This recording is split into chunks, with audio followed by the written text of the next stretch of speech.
इस पर मैं थोड़ा सा प्रकाश डालना चाहूंगी। गायत्री मंत्र के 24 अक्षर के साथ अनेक कारण जुड़े हुए, इसके साथ कई 24 रहस्यों का सम्मिलन भी है। संसार की समस्त विद्याओं के भंडार 24 महाग्रंथ हैं, 4 वेद हैं, 4 उपवेद हैं, 4 ब्राह्मण, 6 दर्शन और 6 वेदांत। इस प्रकार 24वें तत्वज्ञों को ऐसा ही मत है कि गायत्री के एक एक अक्षर से यह एक एक ग्रंथ बना है। गायत्री के गर्भ में इन 24 ग्रंथों का मर्म छिपा हुआ है। गायत्री का मर्म इन 24 ग्रंथों में वर्णित है। जो गायत्री का विस्तृत रहस्य जानना चाहे वह इन 24 महाग्रंथों को पढ़कर उसका मर्म समझ सकते हैं। हृदय जीवन का और ब्रह्मरंध्र ईश्वर का स्थान। हृदय से ब्रह्मरंध्र 24 अंगुल दूर है। एक एक अक्षर से एक एक अंगुल की दूरी को तय करके जीव गायत्री द्वारा ब्रह्म में लीन हो जाता है, ऐसा योगी लोग कहते हैं। गायत्री के 24 अक्षर यह संकेत करते हैं कि ईश्वर जीव से हृदय मस्तिष्क से 24 अंगुल दूर है। हृदय में ईश्वर रहता है और मस्तिष्क में मन। अपने मन को ईश्वर को के अर्पण कर दो तो कल्याण की प्राप्ति हो जाएगी। कितनी बड़ी बात बताया गया है कि हृदय मस्तिष्क से 24 अंगुल दूर है और हृदय में ईश्वर रहता है और मस्तिष्क में क्या रहता है? मन। अपने मन को ईश्वर के अर्पण कर दो तो कल्याण की प्राप्ति हो जाएगी। गायत्री के 3 विराम होते हैं। शरीर के भी 3 भाग हैं। प्रत्येक भाग के अंतर्गत 8 अंग होते हैं। इस प्रकार शरीर रूपी गायत्री के 24 अक्षर हो जाते हैं और सिर, नेत्र, कर्ण, प्राण 8 अक्षर व मुख, हाथ, पैर, नाक 8 अक्षर, कंठ, त्वचा, गुदा, शीशन 8 अक्षर, यह सब मिलकर 24। गायत्री एक के 2-2 अक्षर से इस 12 प्रमुख अंगों की रचना हुई है। ये स्वभावतः पवित्र है। इन्हें सदा पवित्र ही रखने का प्रयत्न करना चाहिए। शरीर की सुषुम्ना नाड़ी में 24 केशुरुकाएं हैं। ग्रीवा में 7, पीठ में 12, कमर में 5, सब मिलाकर कितना हुआ? 24 हुआ। एक केशिकाएं प्राणों का, मातृकाओं का, ग्रंथियों का और चक्रों का पोषण करने वाली है। यह पोषण गायत्री कहा जाता है और इन 24 कोशिकाओं को, केरुष्काओं को 24 अक्षर कहते हैं। शरीर में प्राण सूत्र 24 है। गायत्री में 24 अक्षर हैं। गायत्री का एक एक अक्षर सूक्ष्म शरीर के लिए उतना ही महत्वपूर्ण है जितना कि स्थूल शरीर के लिए 24 प्राण सूत्र है। शरीर में 5 ज्ञानेंद्रियां, 5 कर्मेंद्रियां, 5 प्राण, 5 तत्व और 4 अंतःकरण है।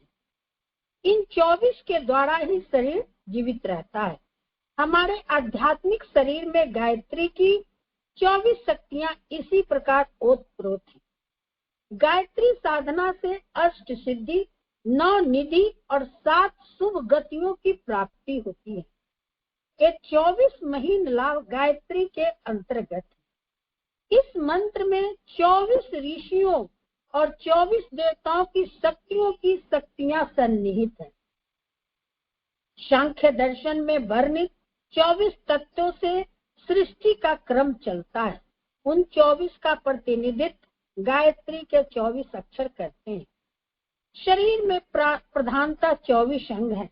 उनके प्रत्येक तृतीयांश में भी 24-24 टुकड़े हैं। शरीर के 3 भाग हैं, सिर, धड़ और पैर। इन तीनों भागों में से प्रत्येक में 24-24 अवयव है। इसी प्रकार सूक्ष्म शरीर में 24 तत्व हैं। इन दोनों शरीर के अवयवों की सृष्टि 24 अक्षर वाली गायत्री से होती हैं। ब्रह्म पुरुष के शरीर के 24 भाग गायत्री के 24 अक्षर हैं। इस प्रकार के और भी अनेकों कारण हैं जो गायत्री के 24 अक्षरों का हेतु है। प्रत्येक अक्षर के पीछे बड़े बड़े महान तत्व हैं, जिसका विस्तृत वर्णन अन्यत्र करेंगे।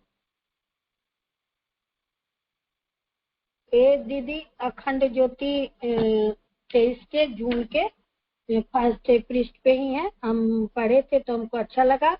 हमको लगता है सब कोई समझ गए होंगे, रिकॉर्डिंग में सुन लेंगे, और जिन अखंड ज्योति तो सबके पास रहती ही होंगी। तो बहुत अच्छा, मतलब गुरुदेव इसको समझा के बताए हैं, बहुत अच्छा लगा। एक और छोटा सा पढ़ देती हूँ। मगध में भयंकर अकाल पड़ा, भीषण गर्मी से धरती जलने लगी और क्षुधा के कारण प्रजा त्राही त्राही करने लगी। सम्राट चंद्रगुप्त ने अपने राजकोष को प्रजा की सहायता के लिए खोल दिया और साथ ही सबको स्थान स्थान पर यज्ञ करने का निर्देश दिया, ताकि वरुण देव उनसे पुष्ट होकर वृष्टि करने में सक्षम हो। पाटलिपुत्र में भी यज्ञ का आयोजन किया गया, जिसमें 7 दिन तक निराहार व्रत का पालन करते हुए सम्राट ने मुख्य यजमान की भूमिका निभाई। इसके बाद सम्राट व सम्राज्ञी ने बंजर भूमि पर हल चलाना प्रारंभ किया। खुद सम्राट ने बंजर भूमि पर हल चलाना प्रारंभ किया। हल के जमीन पर लगते ही वहां एक आकृति प्रकट हुई और सम्राट को संबोधित करते हुए बोली, लोग श्रम की उपेक्षा कर रहे हैं, इसीलिए यह दुर्भिक्ष उपस्थित हुआ है। यदि प्रजा पुनः श्रम करना आरंभ कर दे तो खुशहाली के दिन पुनः वापस आ जाएंगे। यह दृश्य देखकर प्रजा को श्रम का महत्व ज्ञात हुआ और सभी श्रम करने में जुट गए। थोड़े परिश्रम से नहर खोद ली गई और बंजर भूमि पर पानी की धारा बह निकली। श्रम के देवता ने सबको पुनः समृद्ध कर दिया। जय गुरुदेव। मैं अपनी वाणी को विराम देती हूँ।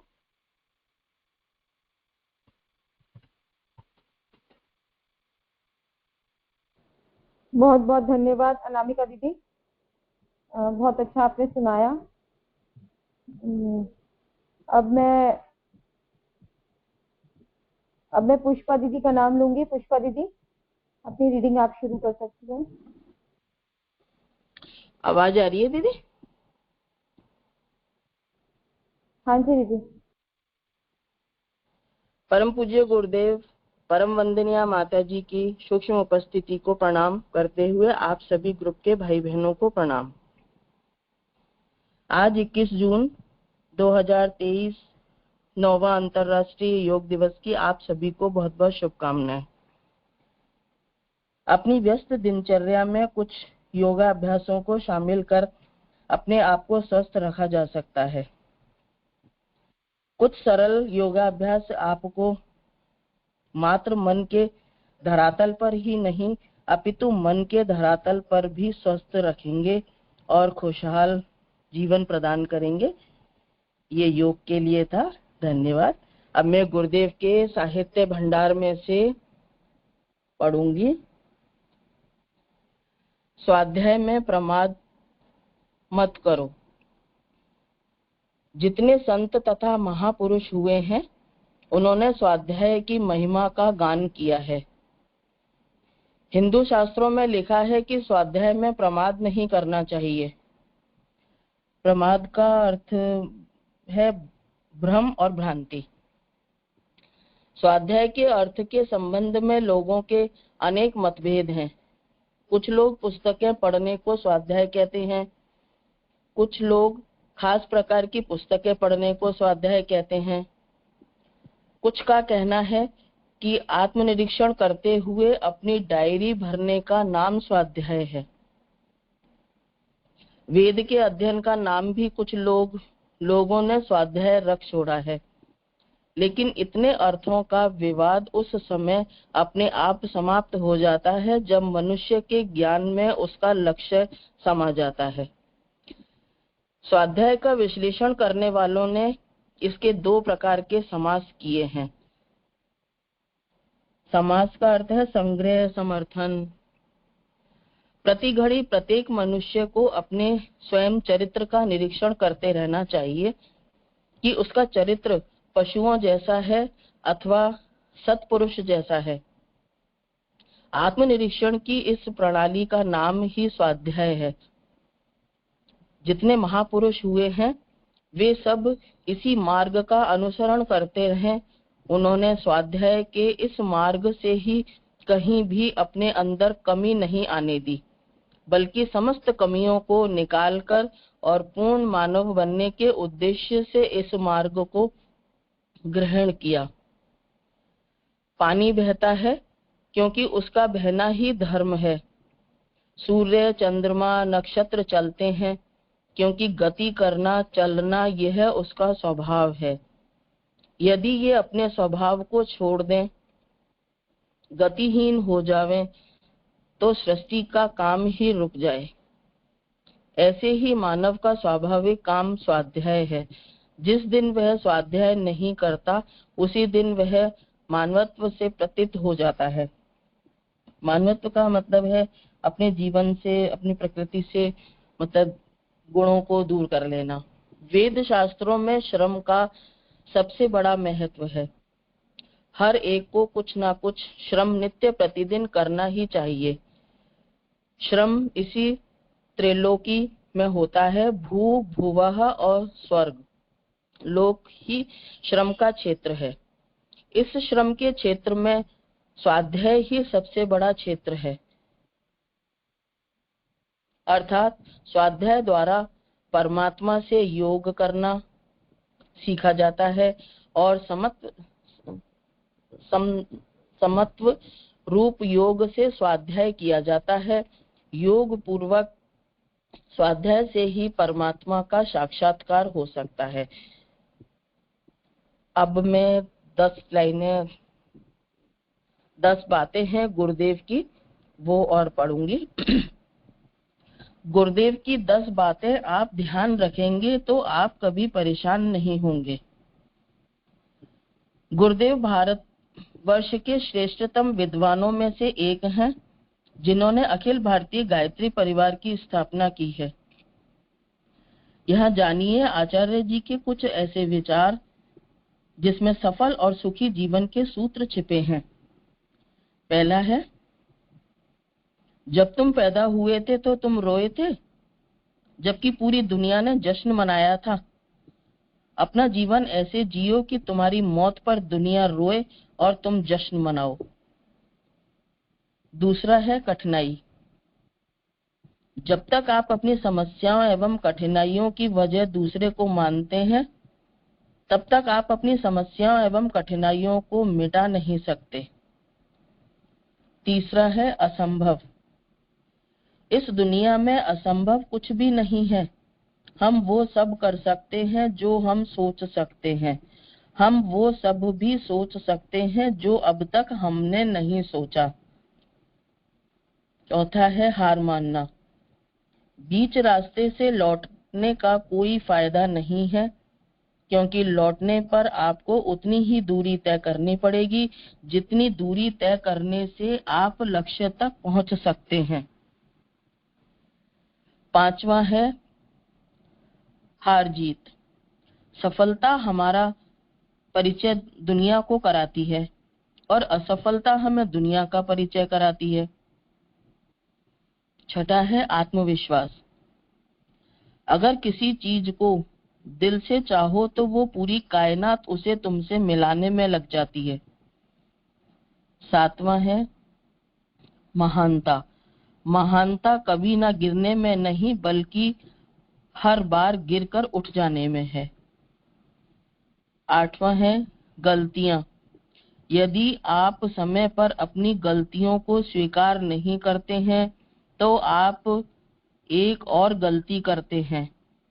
आप अपनी गलतियों से तभी सीख सकते हैं जब गलतियों को स्वीकार करते हैं। 9वां है चिंता। अगर आप उन बातों एवं परिस्थितियों की वजह से चिंतित हो जाते हैं जो आपको नियंत्रण में नहीं है, जो आपके नियंत्रण में नहीं है, तो इसका परिणाम समय की बर्बादी एवं भविष्य पछतावा है। शक्ति। ब्रह्मांड की सारी शक्तियां पहले से ही हमारी हैं। वो हम हैं जो अपनी आंखों पर हाथ रख लेते हैं और फिर रोते हैं कि कितना अंधकार है। अपने अंदर की शक्ति को जानो। तुम्हारे अंदर क्या है? अपने अंदर की शक्ति भरी, आपके अंदर शक्ति भरी, अनंत शक्ति भरी पड़ी है। आप उस शक्ति को पहचान गए जिस दिन आपके अंदर महामानव पैदा हो जाएगा और वो महामानव आपसे इतने असंभव काम करा लेगा जिसको आप सोच भी नहीं सकते हैं।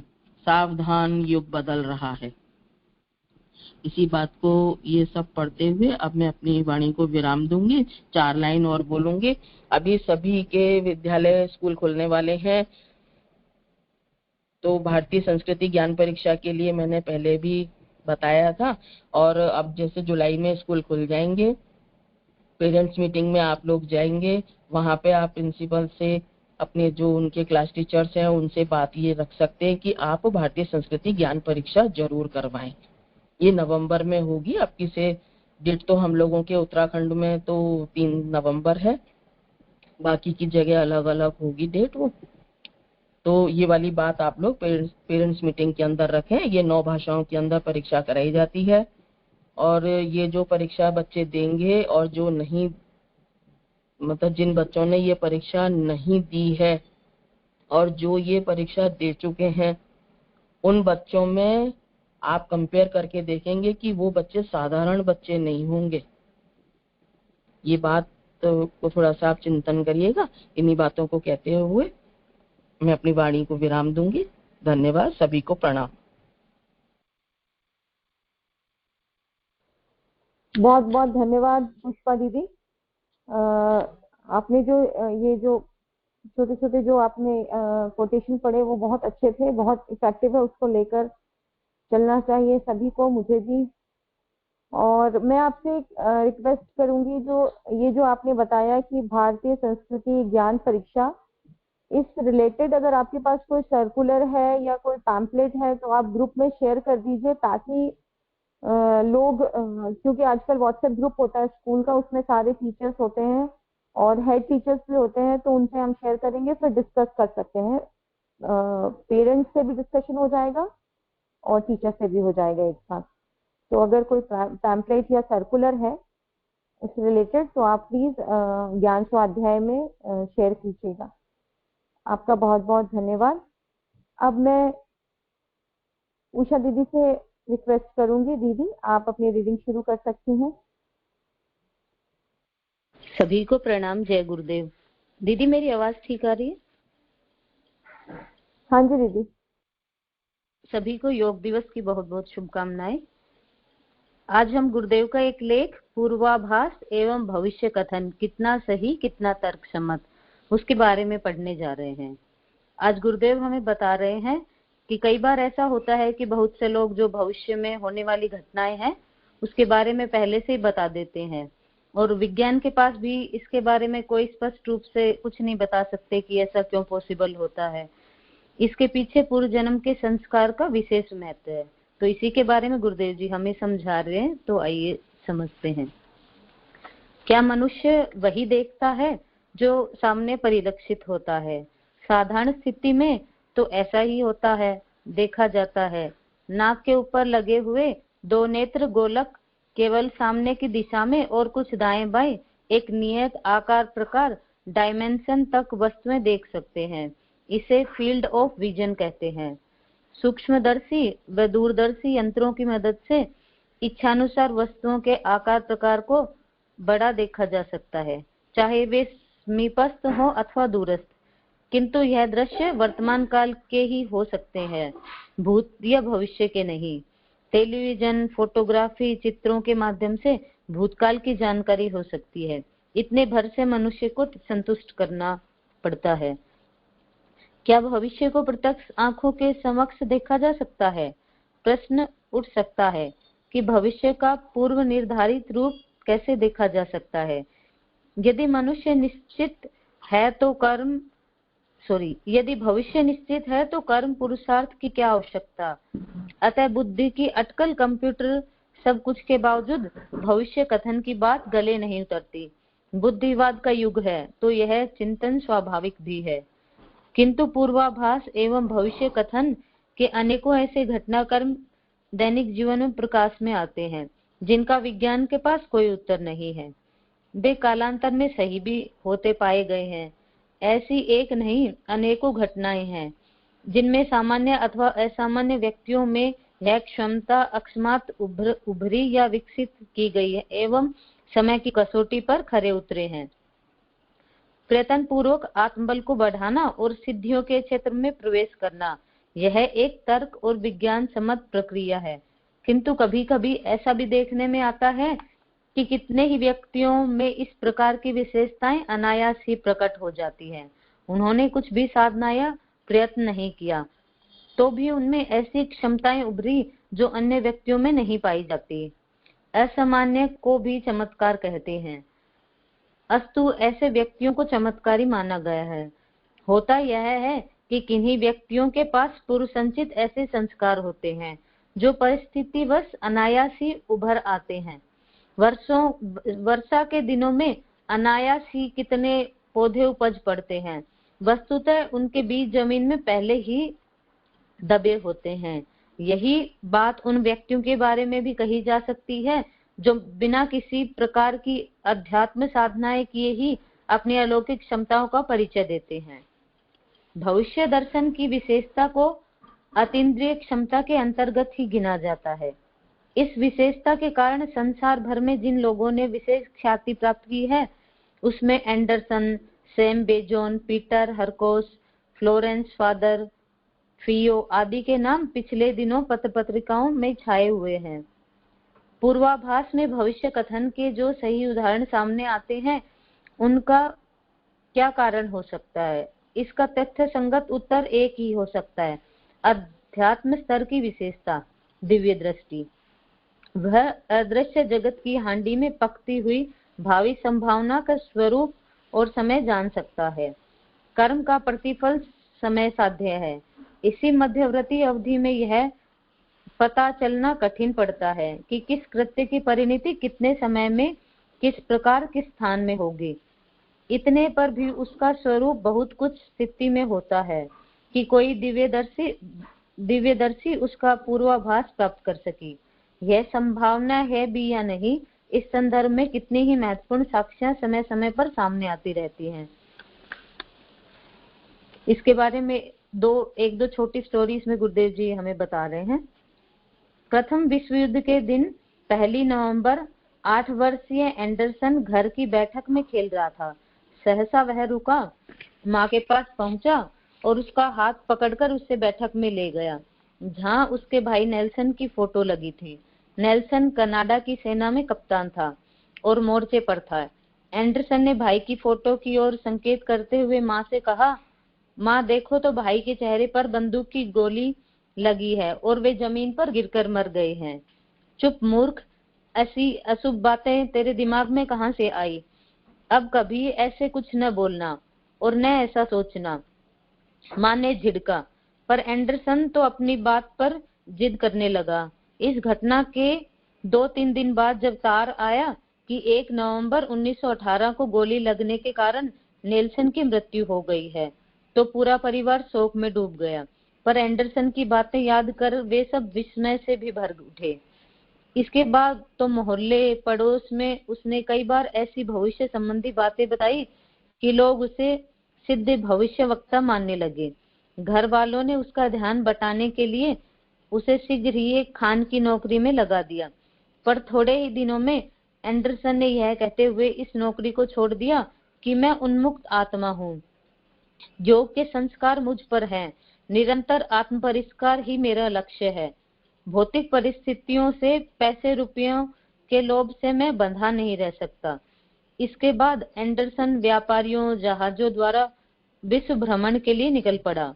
इसी बीच उसने अपने शरीर का व्यायाम, योगाभ्यास, संयम और परिश्रम द्वारा विकास कर अतुलित बल अर्जित किया।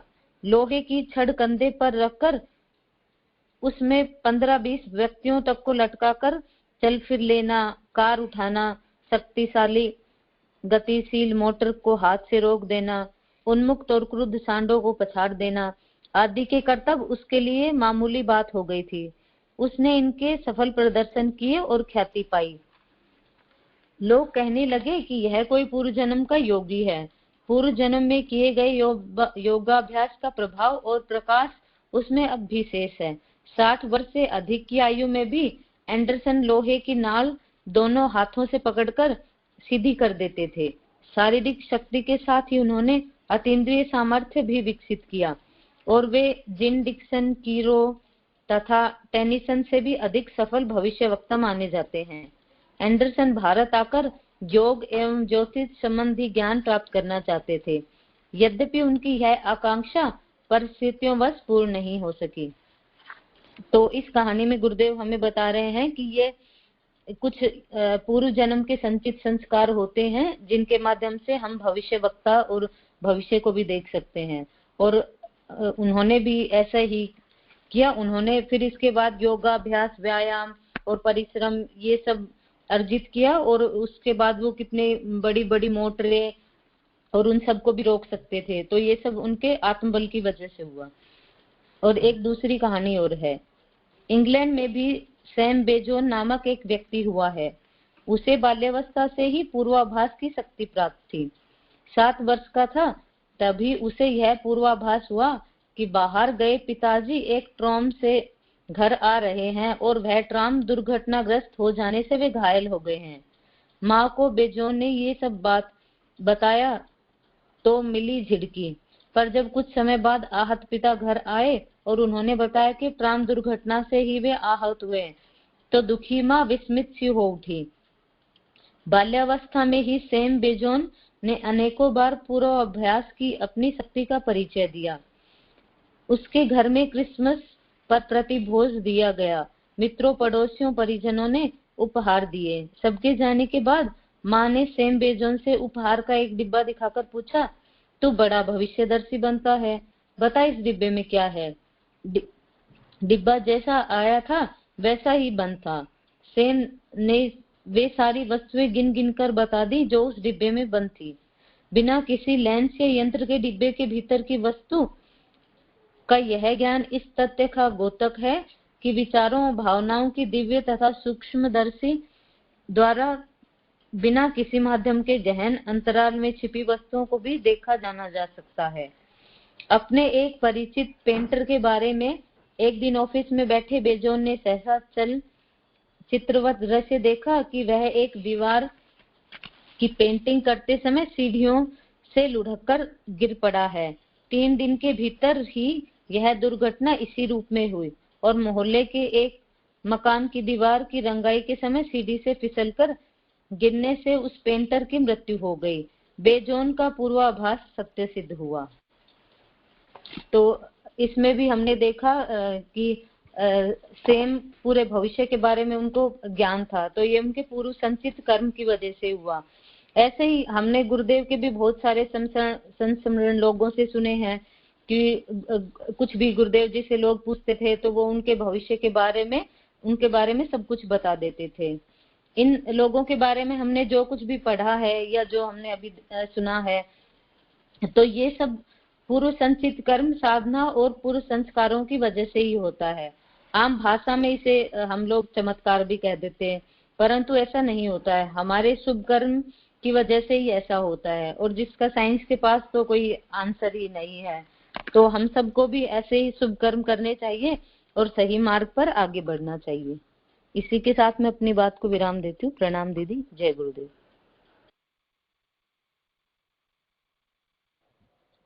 बहुत बहुत धन्यवाद उषा दीदी, बहुत अच्छा आपने पढ़ा, बहुत अच्छा बताया आपने, आपका बहुत बहुत धन्यवाद। क्योंकि अभी टाइम है और महिमा दीदी ने मुझे कहा था कि टाइम होगा तो आप मुझे बुला लीजिएगा। तो मैं महिमा दीदी से रिक्वेस्ट करूंगी, दीदी आप जो रीड करना चाहते हैं वो कर सकती हैं। महिमा दीदी। धन्यवाद दीदी जी। हरे कृष्णा सभी को और जय गुरुदेव। देखिए, हमारे जीवन में भक्ति तो हम सभी करते हैं, लेकिन जब तक किसी भक्त का साथ ना मिले तब तक भक्ति अधूरी है, क्योंकि भगवान भक्तों के प्रेम में इतने उमड़े हुए हैं, इतने ज्यादा मतलब भक्तों से इतना ज्यादा प्रसन्न होते कि वो खुद ही मतलब भक्तों के बीच में रहना पसंद करते हैं। इसलिए हमें भी भक्तों की उनकी गाथाएं उनको सुनना चाहिए। तो आज मैं एक ऐसी ही भक्त हुई है हमारे इस भक्ति के प्रांगण में कि जिनकी मैं आज एक कथा सुनाना चाहती हूँ। बहुत ही आपको अच्छा लगेगा। एक भक्त हुई है करमेती बाई। एक भक्त करमेती बाई का चरित्र दृष्टांत के रूप में यहाँ प्रस्तुत है। पंडित परशुराम जी जयपुर के अंतर्गत खंडेला के शेखावत सरदार के राजपुरोहित थे। इनकी पुत्री करमेती का मन बचपन से ही भगवान में लग गया था। वह बालिका निरंतर श्री कृष्ण का ध्यान तथा नाम जप करती थी। कभी वह हा नाथ कहकर क्रंदन करती, कभी कीर्तन करते हुए नाचने लगती और कभी हंसते हंसते लोटपोट हो जाती। नन्ही सी बच्ची के भगवत प्रेम को देखकर घर के लोग प्रसन्न हुआ करते थे। करमेती की इच्छा विवाह करने की थी ही नहीं, परंतु लज्जावश वह कुछ कह नहीं सकी। पिता ने उसका विवाह कर दिया, लेकिन जब ससुराल वाले उसे लेने आए तब वह व्याकुल होती और जो शरीर श्याम सुंदर का हो चुका है उसे दूसरे के अधिकार में कैसे दिया जा सकता है, वह सोचने लगी। उसने अपने प्रभु से प्रार्थना प्रारंभ की और कातर होकर वह उन वृंदावन चंद्र को पुकारने लगी। उसे अवश्य मार्ग मिल जाता है। करमेती को भी एक उपाय सूझ गया।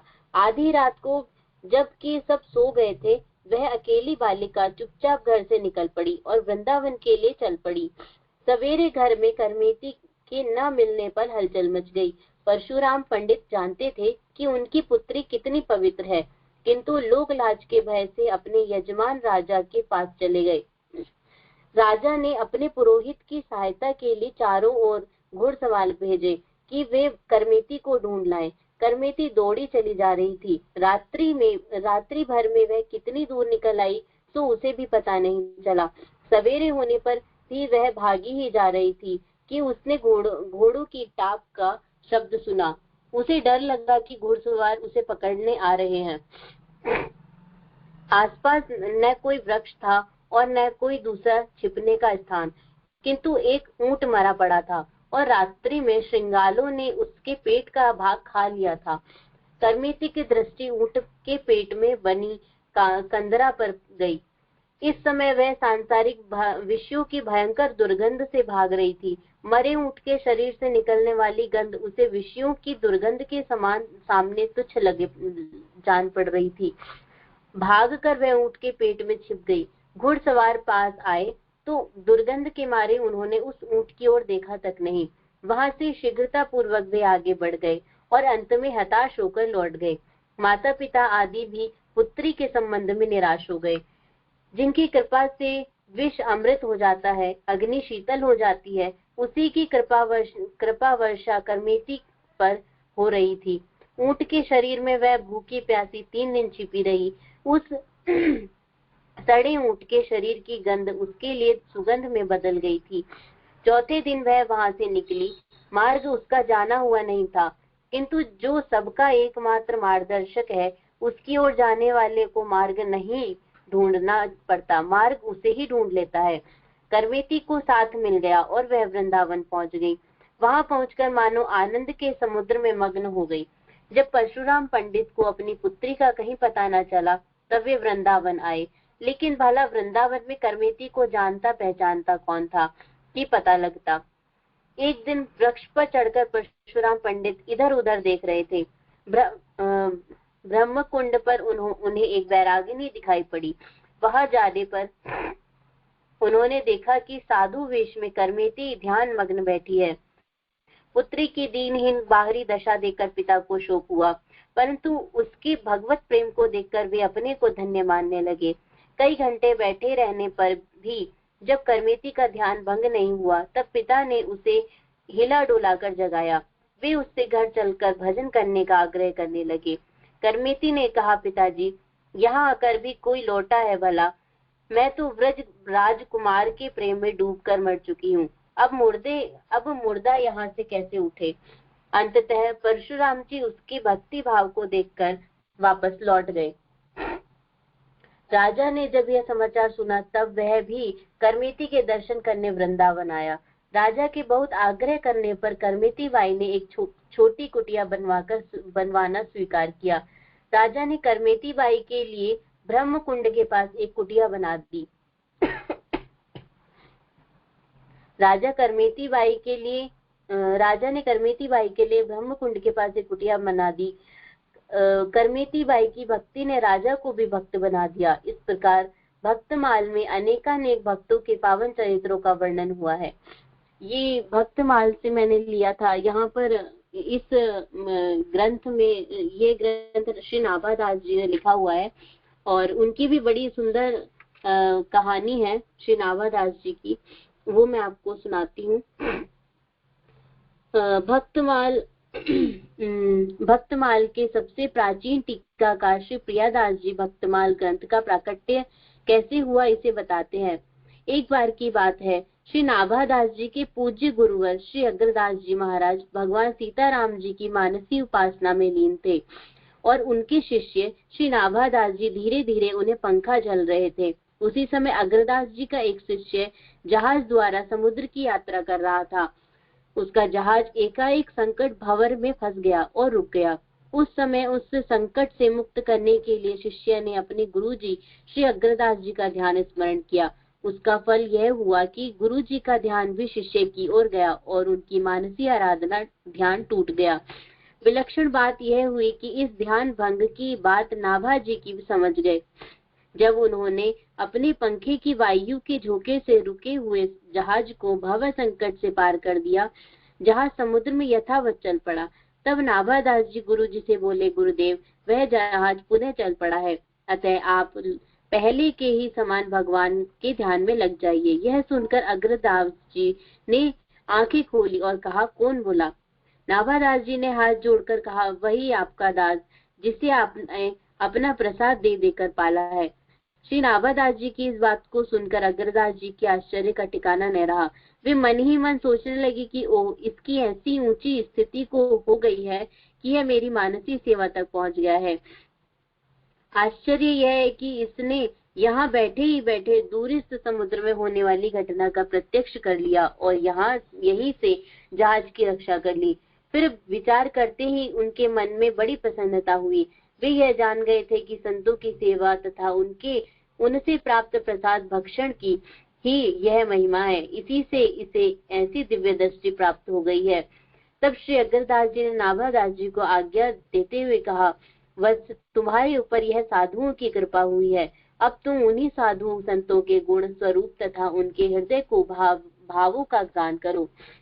गुरुदेव की इस आज्ञा को सुनकर नाभादास जी ने हाथ जोड़कर कहा, प्रभु, मैं भगवान श्री राम, भगवान श्री कृष्ण के चरित्रों को तो कुछ गा भी सकता हूँ, किंतु उनके भक्तों का चरित्र आदि अंत पाना तो बड़ा कठिन है। भला मैं भक्ति के रहस्य को कैसे समझ सकता हूँ?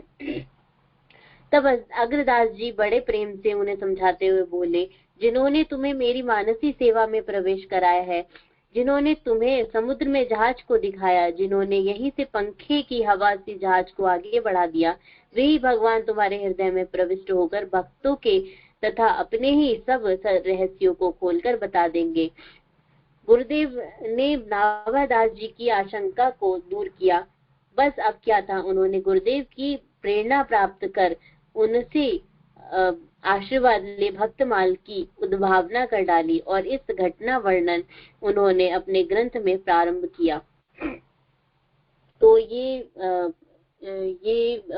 भक्तमाल श्री नाभादास जी ने लिखी है और इसमें बहुत सुंदर सुंदर चरित्र है भक्तों के, जब तक आप, मैं बस यही कहना चाहूंगी कि जब तक आप भक्तों से नहीं मिलेंगे तब तक आपको गुरु प्राप्त नहीं होते, और जब तक आपको गुरु प्राप्त नहीं होते तब तक आपको भगवान भी नहीं मिलते। तो भक्तों के बीच में रहना और उनके एक्सपीरियंस को जानना, ये सबसे बड़ी बात है। और मेरे लिए तो ये बहुत कहते हैं बहुत ऊंची बात है कि सब लोग भक्तों के संग में रहें और तभी भगवान को प्राप्त करें, क्योंकि बिना भक्तों के भगवान नहीं मिलते। धन्यवाद।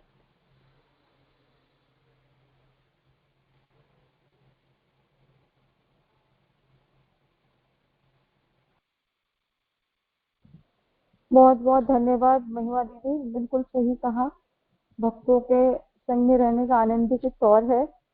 और इससे इससे मतलब ये होता है कि भक्ति जो एक फीलिंग है वो ऐसी है, वो हर किसी को नहीं मतलब लोग फील करते हैं। भक्ति जिसको है वही बता सकता है कि भगवान के पास बैठने, जब हम बैठते हैं अपने गुरु से मिलते हैं, गुरु के समक्ष जाते हैं, उनके प्रति जो भक्ति है, तो अपने आप आंखों में आंसू आ जाना, और ये वाली जो फीलिंग होती है ये इतनी अच्छी फीलिंग होती है ना, कि हम जब उनसे अपने प्रभु से मिलकर आते हैं और जब उनके सानिध्य में हम बैठते हैं, तो ये वाली फीलिंग हम बार बार याद करके आनंदित होते रहते हैं। तो ये जो भक्ति वाली फीलिंग है ये तो अपने आप में बहुत अनोखी है। इस भक्ति के मतलब गुरु, अपने गुरु से अगर कुछ मांगना है तो भक्ति मांगिए और इसको फील करिए, तो बहुत सौभाग्य की बात होती है ये चीज फील करना। एक प्रेम भक्ति बहुत आनंददायक होता है ये सारी चीजें। अब 45 मिनट टाइम है। मैं सबको अनम्यूट कर रही हूँ, अगर कोई कुछ बोलना चाहते हैं, बताना चाहते हैं तो बता सकते हैं।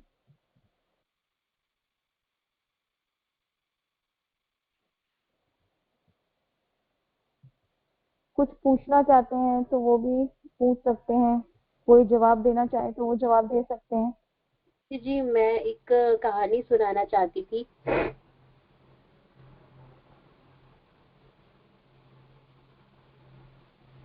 हाँ जी सुनाइए दीदी। ये कहानी इस विषय में है कि हम सब कुछ जानते हुए भी कभी कभी इंसान गलती कर बैठता है। तो एक बार क्या हुआ कि वेद व्यास जी और उनके साथ में एक कलीग रहते थे, श्री लोमस ऋषि। तो लोमस ऋषि और वेद व्यास जी में एक बार कहा, मतलब इसी तरीके से बात चर्चा चल रही थी कि अगर कोई जानता है कि उसे गलत काम नहीं करना तो वो नहीं करेगा। लेकिन वेद व्यास जी उससे संतुष्ट नहीं थे, क्योंकि वो जानते थे कि हम कभी कभी जब जानते हैं लेकिन फिर भी हम गलती कर बैठते हैं। तो वो बहुत ज्यादा समझा रहे थे लोमस ऋषि को, लेकिन वो नहीं समझ रहे थे। तो एक बार क्या हुआ कि चौमास जो आता है, तो चौमास में वेद व्यास जी तीर्थाटन के लिए चले जाते थे। तो जब तीर्थाटन के लिए गए तो उन्होंने लोमस ऋषि से कहा कि लोमस ऋषि, अब आप आश्रम में अकेले हैं और आप इसका ध्यान रखें कि मैं जब तक आऊं तब तक आप आश्रम का और आश्रम के सभी लोगों का ध्यान रखें। और वो इतना कह करके चले गए। तो एक बार की बात हुई कि लोमस ऋषि जंगल में जा रहे थे, तो वहां पर बारिश हो रही थी, बहुत ज्यादा बारिश हो रही थी, आंधी तूफान सब कुछ। तो वहां पर उन्हें एक लड़की दिखाई दी लोमस ऋषि को। तो वो लड़की भीगी हुई थी और बहुत ज्यादा मतलब डरी हुई थी कि अब मैं घर कैसे जाऊंगी। तो लोमस ऋषि ने उसे देखते हुए कहा कि आप यहाँ पर क्या कर रही हैं? तो उन्होंने कहा कि मुझे घर जाना है, पर मुझे समझ में नहीं आ रहा कि मैं घर कैसे जाऊं। तो उन्होंने कहा कि कोई बात नहीं, जब तक ये तूफान ढल नहीं जाता तब तक आप मेरे आश्रम में रहकर रहिए। और इस तरीके से वो अपने आश्रम में उन्हें ले आए। तो फिर उन्होंने आश्रम में लेकर आए, उन्होंने एक रूम दिया, उन्हें कुटिया दी, और उन्होंने कहा कि इस कुटिया को आप अंदर से बंद कर लीजिए दरवाजा, जब तक मैं भी बोलूं तब भी आपको नहीं खोलना। जब तक आपका मन करे तब तक आप रहिए, उसके बाद आप चले जाइएगा। लेकिन मैं भी, अगर इस आश्रम का मैं होस्ट हूँ अभी, लेकिन अगर मैं भी बोलूं तब भी नहीं खोलना। तो फिर आए वो अपने अपने रूम में आए लोमस ऋषि, और उन्होंने अपने ग्रंथ खोले। लेकिन वही था कि उन्होंने फिर जब वो पढ़ने बैठे तो उनका ध्यान नहीं लगा उसमें, बार बार उस लेडी के कर्ली बाल, वो भीगी भीगी मतलब साड़ी और ये सब उनका ध्यान रखना लगा, मतलब इसी तरीके से वो सोचने लगे। उन्होंने अपने वेद बंद किए और वो चले गए कुटिया की तरफ। उन्होंने नॉक नॉक किया कि खोलिए दरवाजा। उन्होंने कहा लोमो शिष्य, आप ही ने तो कहा था कि आप जब तक आप भी बोले तब भी मैं ना खोलूं। उन्होंने कहा नहीं, मेरी कुटिया है तो आपको खोलना पड़ेगा। तो उन्होंने कहा कि नहीं, मैं नहीं खोलूंगी, आपके इरादे मुझे कुछ ठीक नहीं लग रहे। तो उसके बाद फिर उन्होंने कहा कि आप खोलिए खोलिए खोलिए। उन्होंने कहा नहीं, मैं नहीं खोलूंगी, अब तो आप बहुत ज्यादा कर रहे हैं। फिर वो लोमो शिष्य ऊपर चढ़ गए और कुटिया के ऊपर चढ़ गए। उन्होंने चप्पल तोड़ दिया और वो नीचे आ गए। और उसके बाद वो लेडी भागी, उसने कुटिया दरवाजा खोला और वो भागी। भागते भागते लोमो शिष्य उसके पीछे, वो लेडी आगे आगे, लोमो शिष्य पीछे पीछे। लेकिन लोमो शिष्य तो मतलब ऋषि थे और वो इतना तेज फास्टली भाग रहे थे कि उन्होंने उस लेडी को पकड़ लिया और मतलब हक कर लिया उस लेडी को। उसके बाद जैसे ही हक किया तो the lady was transform Ved Vyas, मतलब वो लेडी जो थी वो वेद व्यास जी के रूप में प्रकट हो गई। तो उन्होंने कहा कि लोमो शिष्य, आपने बहुत अच्छे से मुझे हक किया हुआ है और इस वक्त उनका कि वेद व्यास आप, उन्होंने कहा यही चीज मैं तुम्हें समझाना चाह रहा था कि जब तक आप खुद मतलब इस चीज को नहीं देखते हैं कि आपको ये काम गलत काम नहीं करना, तब तक आप नहीं करते। और जब आप सोच ले कि हम नहीं करेंगे, तो जब तक आप आध्यात्म का सहारा नहीं लेंगे अपनी मानसिक स्थिति को स्थिर करने के लिए, तब तक आप स्थिर नहीं हो पाएंगे। तो इवन मोरालिटी भी काम नहीं आती जब इंसान गलत करने की सोच लेता है। लेकिन जब आध्यात्म आपके अंदर में होगा, आपने अपने चरित्र में आध्यात्म को उतारा हुआ होता है, तो इंसान गलत काम नहीं करना। यही स्टोरी का मतलब मेरा वो था और बस इतना ही कहूँगी। धन्यवाद।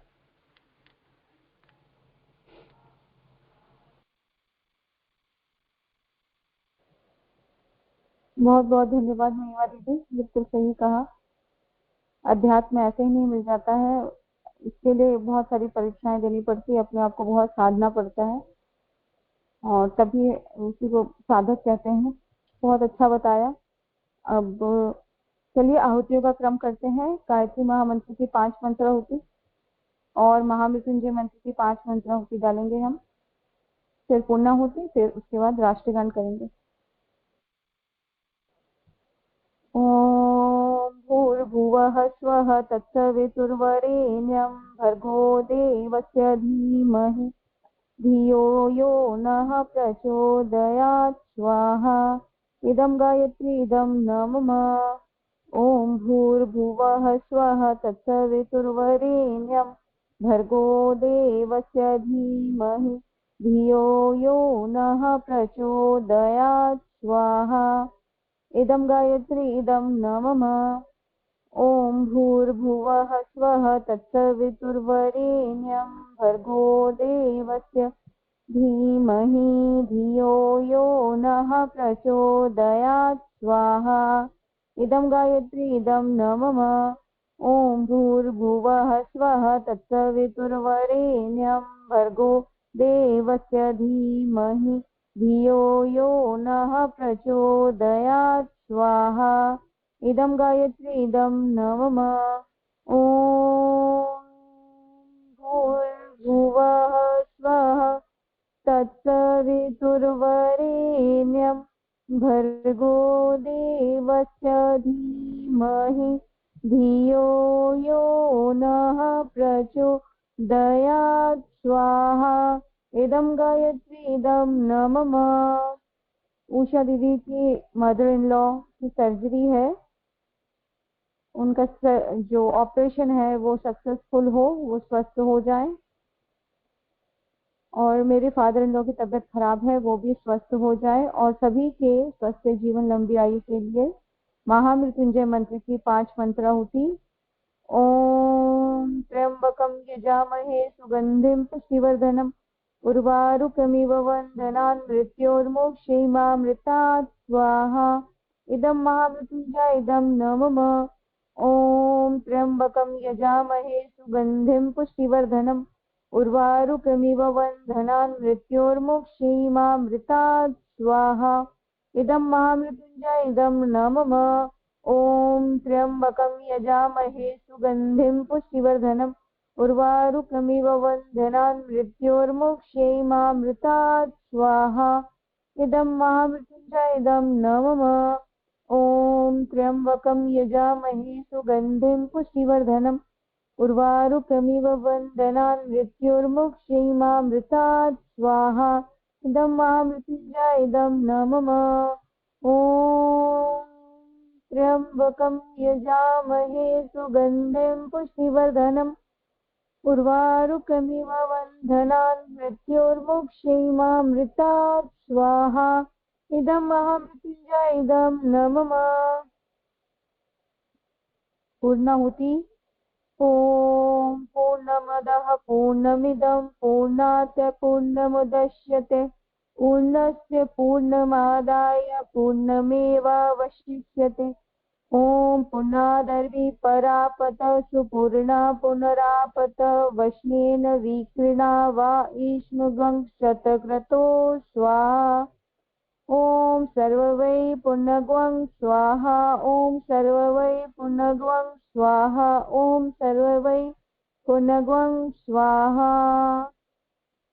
सभी से रिक्वेस्ट करूंगी राष्ट्रगान के लिए सब खड़े हो जाएं। जनगण मन अधिनायक जय हे भारत भाग्य विधाता पंजाब सिंध गुजरात मराठा द्राविड़ उत्कल बंगा विंध्य हिमाचल यमुना गंगा उच्छल जलधि तरंगा तब शुभ नामे जागे तब शुभ आशीष मांगे गाए तब जय गाथा जनगण मंगलदायक जय हे भारत भाग्य विधाता जय हे जय हे जय हे जय जय जय जय हे भारत माता की जय। सभी लोग 1:30 बजे ज्योति अवतरण चालना में 5:40 गायत्री चालीसा 6 बजे नादियों में अवश्य आइएगा। सभी रीडर्स का और सभी मेंबर्स का बहुत बहुत धन्यवाद। सभी को प्रणाम।